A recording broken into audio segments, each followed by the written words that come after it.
정부가 국책사업인 첨단의료 복합단지의 운영비와 인건비 절반을 대구시에 떠넘기려고 해 대구시가 강력 반발하고 있습니다. 연준기획 아름다운 세상, 오늘은 친부모에게 버림받은 아이들을 입양 전까지 보살펴주고 있는 위탁모들의 사랑을 소개합니다. 조달청의 전자입찰 시스템이 민간 아파트에 도입돼 아파트 설비 교체와 관련한 비리가 근절될 수 있을지 관심이 쏠리고 있습니다. 2013 프로야구 골든글러브 시상식이 오늘 열렸습니다. 삼성 라이온즈 선수들 가운데 누가 수상했는지 그 결과 알아봅니다. 네, 여러분 안녕하십니까? 대구 경북 소식 전해드립니다. 정부가 첨단 의료 복합단지의 운영비와 인건비 절반가량을 지자체가 부담하는 방안을 추진해 대구시가 발끈하고 있습니다. 국책사업 부담을 지자체에 떠넘기려는 갑의 횡포라며 강하게 반발하고 있습니다. 서성원 기자가 보도합니다. 정부가 마련한 첨단 의료 복합단지 종합계획안입니다. 내년부터 3년 동안 첨복단지의 운영비와 인건비 546억 원을 지자체가 부담하도록 하고 있습니다. 이 안은 다음 주 첨복단지위원회에서 심의해 의결할 것으로 알려지고 있습니다. 첨복재단의 운영비하고 인건비로 정부에서는 1230억 정도를 제시를 하고 있는데 거기에 44%에 해당하는 546억 원을 대구시에서 부담하라고 초안에서 잡고 있는 상태입니다. 대구시는 첨복단지 유치 신청 때 이런 약속을 하지 않았다며 강력하게 반발하고 나섰습니다. 대구시가 약속했던 재단 초기 운영비 지원도 35억 원이나 늘려 이미 다 했는데 이제 와서 내년 예산에도 없는 돈을 내놓으라는 것은 국책사업의 포기이자 갑의 횡포라는 것입니다. 첨복위원회 위원장이 총리님이십니다. 그래서 첨복재단 이사장도 중앙정부에서 임명하고 첨복 관련 모든 시설들이 국가시설입니다. 국가시설에는 당연히 정부에서 운영비를 내는 게 마땅합니다. 대구시는 첨복단지가 있는 충북 오송과 함께 정부에 강력하게 항의하고 국회를 통한 국비 증액 등 필사적인 대응에 나서기로 했습니다. 정부의 움직임을 갑의 횡포로까지 규정한 대구시의 강한 반발이 과연 정부의 입장 변화를 불러올 수 있을지 첨단 의료 복합단지 앞에 강력한 암초가 등장했습니다.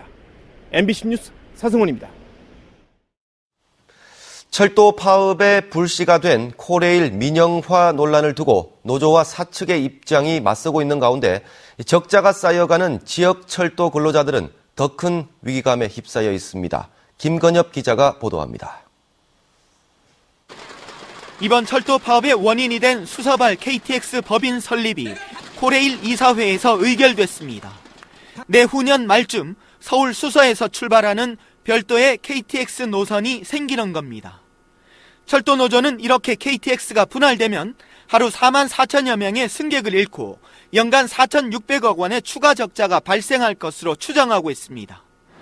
KTX에서 얻은 이익으로 적자 노선을 유지하는 코레일의 수익이 이렇게 줄어들면 요금이 오르고 적자 노선은 폐지되고 감량 경영이 불가피하다는 게 노조의 시각입니다. 경영 적자가 판단되는 경북선, 중앙선, 영동선, 민영화 되면 숙소 또는 폐지될 우려가 있기 때문에 코레일은 적자 노선에 대한 정부의 보전 약속이 있다며 민간 개방이나 노선 폐지는 있을 수 없다는 입장입니다. 실질적으로는 저희 지금 사장님이 민간 개방해버리면 솔로 누워버리겠다고 하시는 말인데 전혀 이거는. 철도 민영화가 쟁점이 되면서 파업 장기화에 대한 우려가 커지고 있습니다. 역대 8번의 철도 파업 가운데 최장 파업은 2009년의 8일간이었습니다. MBC 뉴스 김건엽입니다. 전국철도노조 대구본부는 오늘 오후 동대구역 광장에서 대구 지역 시민사회단체가 함께한 가운데 촛불 집회를 열고 코레일이 철도 민영화의 신호탄인 수서발 KTX 법인 설립을 밀어붙이고 파업 참가자 전원을 직위 해제하는 등 강경책으로 일관하고 있다며 법인 설립 철회를 요구했습니다. 이틀째 철도 파업이 이어지면서 대구 지역 열차 운행도 차질을 빚어 동대구역에 정차하는 새마을호 20대 가운데 12대만 정상 운행되고 있고 화물 열차도 121대 가운데 40넉 대만 운행해 수송률이 36%에 머물렀습니다. 아파트 설비 공사와 관련된 비리가 끊이지 않자 조달청의 전자 입찰 시스템이 민간 아파트에도 도입됐습니다. 과연 효과를 거둘 수 있을지 지켜봐야겠습니다. 윤영균 기자가 보도합니다. 지난달 대구시 수성구의 한 아파트 단지. 승강기 교체 공사 업체 선정을 앞두고 업체 관계자로부터 1,500만 원을 받은 혐의로 전 관리소장과 전 입주자 대표가 불구속 입건됐습니다. 경쟁이 이루어지면은 허한 어떤 가격으로 공사를 할 수 있는데도 불구하고 공사 가격이 높다든지 아니면 부실 공사를 할 수 있다든지. 이처럼 아파트 설비 교체 과정에서 일어날 수 있는 부정과 비리를 차단하고 투명성을 높이기 위해 공공기관에서만 적용되던 국가종합 전자조달 시스템이 민간 아파트에도 개방됐습니다. 실제 대전의 한 아파트 단지는 이 전자 입찰을 통해 화재 수신기 교체 작업에서 3천만 원을 아꼈고 서울의 한 아파트 단지는 17년 만에 위탁 관리업체를 변경했습니다. 17년간이나 한 아파트 쭉 있으니까 예예. 여러 개 통해 잘 아는 사람하고 무슨 주민들이 얘기하기가 무슨 썸씽이 있는 것 같다. 승강기나 CCTV, 오수관 교체 공사는 물론 복사기나 도서 구입, 화재보험 등 거의 모든 분야에 적용할 수 있습니다. 대구는 아직 입찰이 성사된 경우는 없지만 지금까지 50곳 정도의 아파트 관리사무소가 입찰을 위한 등록을 했습니다. 현재 지금 나라장터에 등록된 그 업체들이 한 26만여 개의 업체가 있습니다. 그래서 이들 업체들이 제한 없이 이제 입찰에 참여할 수 있기 때문에 어떤 공정하고 또 어떤 그 경쟁성 이런 게 확보가 되기 때문에. 하지만 전문 입찰 대행사가 성행하면서 가격을 담합할 수 있다는 우려가 나오고 있습니다. 공사비에 대한 산출 내역이 해당 아파트의 그런 그 기술력이 없으니까 그렇게 해주겠다, 대신 대행해주겠다 하는 회사가 난립해서 거기에 대한 그 신뢰성, 이 부분이 또 완전한 담보가 되어야. 또 전국 단위로 입찰에 참가하다 보니 지역 업체가 고사할 수도 있고 하청과 재하청 구조가 반복될 수 있어 지역 제한 등 보완책이 필요하다는 지적도 나오고 있습니다. MBC 뉴스 윤영균입니다. 최근 방패장 공사 비리 의혹이 불거지면서 부실 공사와 안전성에 대한 주민들의 불안이 커지고 있는데요. 원자력 환경공단이 안전성에 문제가 없다는 걸 보여주기 위해 방패장 동굴을 직접 공개했습니다. 박상환 기자가 보도합니다. 두 개의 큰 동굴 입구. 오른쪽은 건설 장비가 드나드는 건설 동굴, 왼쪽은 방패물 운반로인 운영 동굴입니다. 차를 타고 방패장 동굴 안으로 들어가 봤습니다. 두꺼운 콘크리트 벽을 지나 경사면을 따라 80m 아래 지점인 곳까지 내려가니 방패물 저장 공간인 6개의 사일로 입구가 나타납니다. 현재 공정률 98%, 내년 6월 준공을 목표로 마무리 공사가 한창입니다. 제 뒤로 보이는 사일로는 원전에서 사용한 장갑이나 의류, 공구 같은 중저준위 방패물을 영구 처분하는 시설입니다. 1단계로 지어진 6개 사일로는 폐기물 10만 드럼을 처분할 수 있습니다. 이곳에 폐기물이 반입돼 사일로가 가득 차면 자갈로 채운 뒤 반입구를 두께 1m가 넘는 콘크리트로 봉인시킵니다. 방패장 공사는 연약 지반과 지하수 유출 등 안전성에 대한 끊임없는 문제가 제기돼 공사가 지연되기도 했습니다. 방패물하고 물이 접촉해서 그 방패물이 이제 외부로 인간 생활권으로 이렇게 연결될 수 있는 건데 그럴 가능성을 완전히 차단시키는 그런 설계 시공을 했고요. 공단은 내년 상반기 공사를 완료하고 개통별 시운전을 거친 뒤 6월부터 본격적인 방패물 반입에 나설 계획입니다. MBC 뉴스 박상환입니다. 산업통상자원부는 부품 시험 성적서 위조 등으로 지난 5월 가동이 정지된 신월성 1호기와 신고리 1, 2호기의 케이블 철거와 신규 케이블 교체를 마치고 지난달 19일부터 재가동 준비에 들어가 곧 재가동될 수 있을 것이라고 밝혔습니다. 또 현지 주민들을 상대로 안전성 검토 결과를 충분히 설명한 뒤 원전을 재가동해 겨울철 전력 수급에 기여하겠다고 강조했습니다.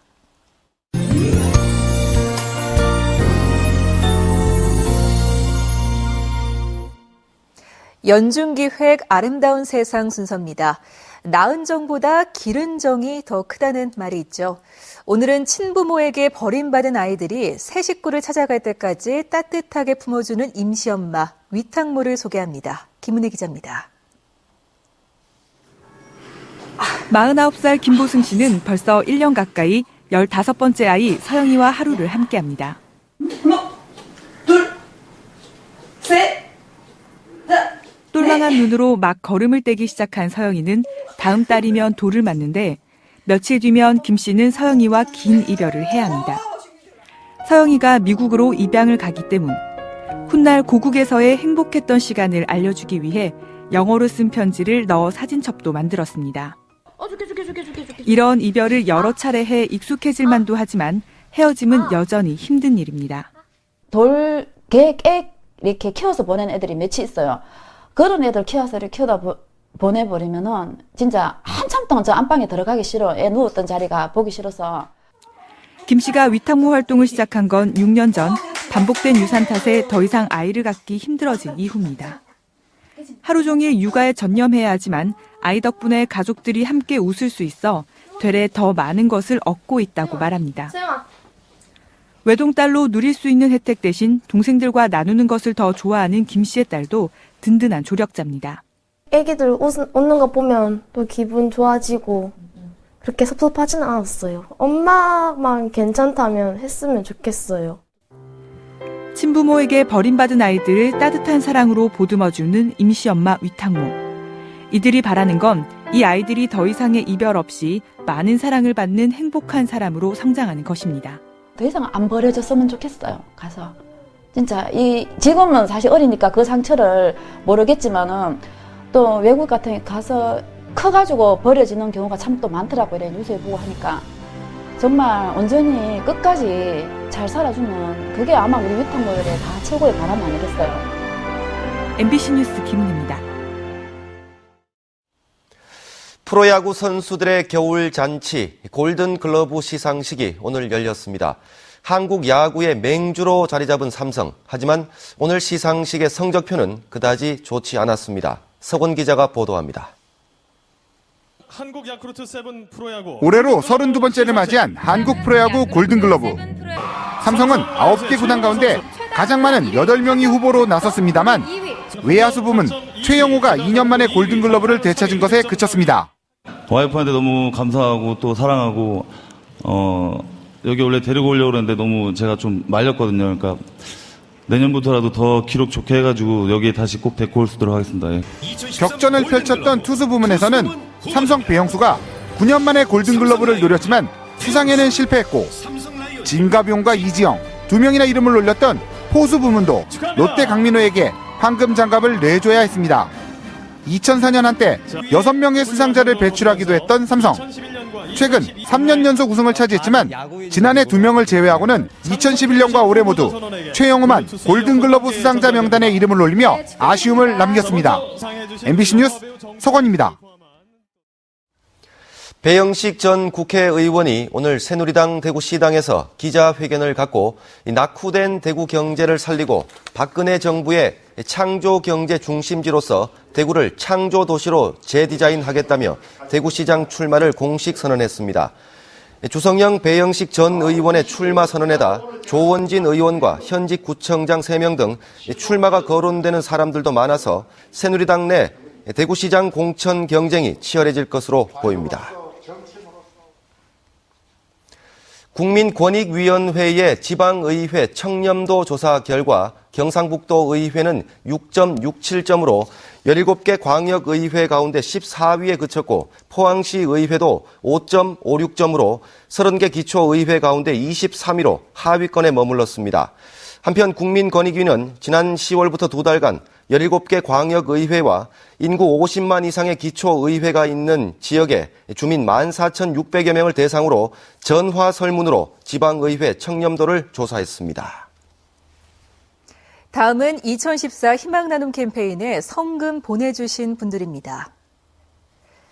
주식회사 화진 대표이사 조만호 씨가 1억 원, 성주군 길거리 모금 및 가두 캠페인에서 156만 5천 원, 성주군 수륜면 100운 1위 주민일동 60만 원, 경산시 삼영건업 대표 최달수 씨, 남산면 사냥리 석진아 씨가 각각 50만 원, 경산시청 성함의 회원들과 구미시 공단동 제일빌딩 상가 박용건 씨, 주식회사 대동철강 대표이사 박만익 씨도 각각 50만 원을 보내주셨습니다. 모두 고맙습니다.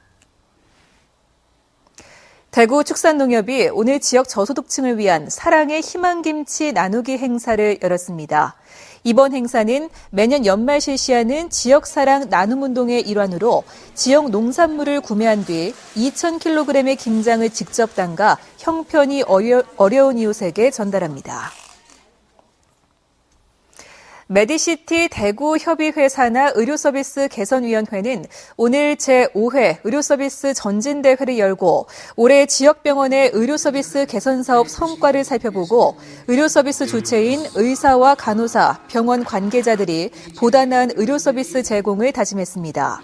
오늘 대회에는 올해 각 병원에서 추진한 친절사업 평가 결과 우수 직원에 대한 시상도 이뤄졌고 각 병원이 실시한 친절활동 사진 전시회가 열리기도 했습니다. 6.25 정전 60주년을 맞아 참전 유공자의 희생과 공헌에 대한 감사, 명예심을 고취하기 위한 호국영웅 기장 전수식이 열렸습니다. 대구 지역 6.25 참전 유공자들이 참석한 가운데 오늘 오전 대구시청에서 열린 전수식에서는 초청 내빈들이 6.25 참전 유공자들에게 메달 형태의 기념장인 호국영웅 기장을 걸어주며 감사의 뜻을 전했습니다. 네, 지금까지 대구 경북 소식 전해드렸습니다. 시청해주신 여러분 고맙습니다.